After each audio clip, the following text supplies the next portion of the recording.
Report bersama saya Putri Adelia dan inilah Flash Report edisi hari ini selengkapnya.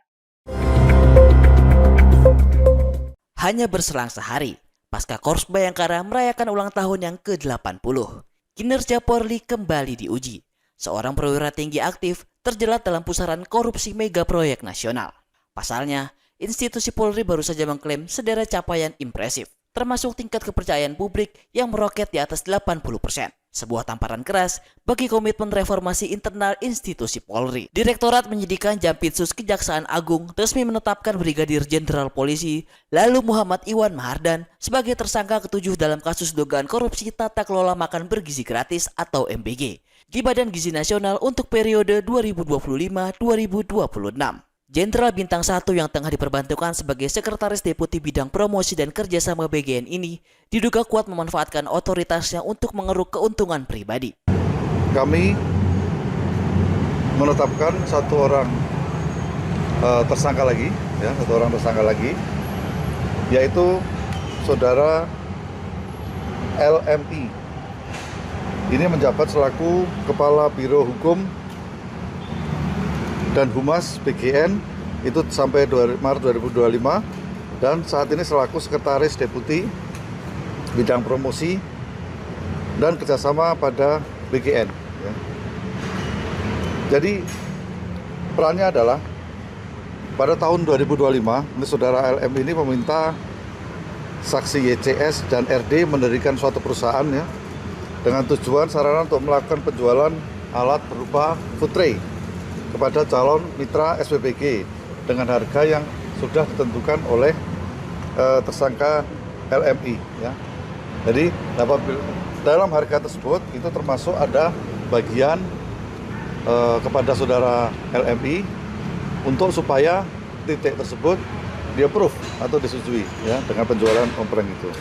Modus yang dimainkan terbilang rapi. Pada tahun 2025, sang jenderal disinyalir memerintahkan dua rekannya untuk mendirikan sebuah perusahaan bayangan. Perusahaan inilah yang diwajibkan menjual wadah makanan atau food tray kepada para calon mitra Satuan Pelayanan Pemenuhan Gizi. Harganya pun sudah dikatrol sepihak, di mana di dalamnya terselip komponen komisi atau fee khusus untuk tersangka. Upeti ini menjadi jaminan mutlak agar lokasi pelayanan yang diajukan calon mitra mendapatkan restu dan persetujuan dari dirinya. Kini tersangka dijerat pasal berlapis Undang-Undang Tindak Pidana Korupsi dan langsung dijebloskan ke rumah tahanan Salemba. Masuknya nama sang jenderal memperpanjang daftar hitam tata kelola BGN menjadi 7 tersangka. Menyusul mantan kepala BGN Dadan Hindayana serta jajaran wakilnya yang sudah lebih dahulu ditahan. Merespon situasi krusial ini, Markas Besar Polri menegaskan dukungan terhadap seluruh proses penegakan hukum yang dilakukan Kejaksaan Agung. Korps Bayangkara memastikan komitmennya tidak ada imunitas atau hak istimewa bagi personel yang terbukti mencoreng nama baik institusi. Nahasnya, gurita korupsi di tubuh Badan Gizi Nasional tidak hanya berhenti di korps seragam coklat. Aroma penyimpangan juga menyengat hingga ke matra TNI. Kejaksaan Agung mengkonfirmasi adanya dugaan keterlibatan oknum TNI aktif Kolonel CPL berinisial BU yang menjabat sebagai pejabat pembuat komitmen.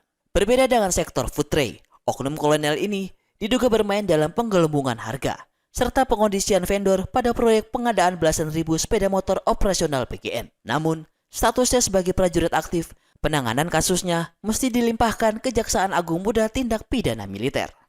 Kami menemukan adanya keterlibatan oknum TNI aktif di sini yang menjabat selaku Sekretaris Deputi Bidang Penyediaan dan Penyaluran BGN dan juga selaku pejabat membuat komitmen atau PPK dalam pengadaan barang jasa, terutama pengadaan sepeda motor.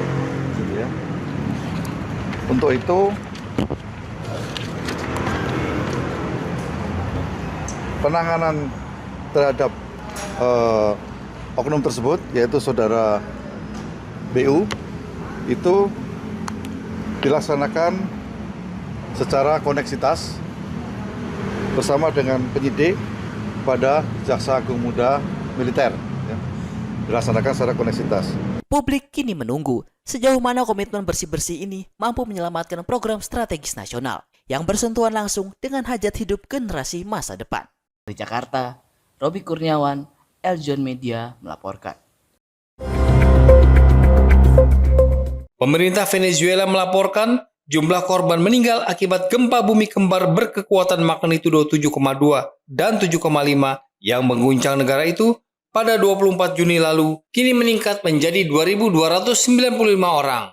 Lebih dari 11.000 orang dilaporkan mengalami luka-luka, sementara sejumlah warga lainnya masih dinyatakan hilang. Presiden sementara Venezuela, Delcy Rodriguez, mengumumkan masa berkabung nasional selama 7 hari sebagai bentuk penghormatan kepada para korban. Pemerintah menyebut tragedi ini sebagai salah satu bencana paling mematikan dalam sejarah modern negara tersebut. Tim penyelamat dari dalam dan luar negeri masih menyisir reruntuhan bangunan untuk mencari korban yang diduga masih terperangkap. Meski harapan menemukan penyintas semakin menipis, proses evakuasi terus dilakukan dengan mengarahkan ribuan personel dan anjing pelacak. Gempa kembar ini menyebabkan kerusakan luas pada pemukiman, fasilitas umum, dan infrastruktur di sejumlah wilayah. Ribuan warga kini masih bertahan di posko-posko pengungsian sambil menunggu bantuan kemanusiaan dan pemulihan kondisi pasca bencana. Tim Liputan, Eljon Media, melaporkan. Demikian Flash Report kali ini. Ikuti terus berita terkini seputar pariwisata, bisnis, dan investasi di aljonnews.com. Jangan lupa follow Instagram @aljonnews, @aljontv.official. Saya Putri Adelia, sampai jumpa.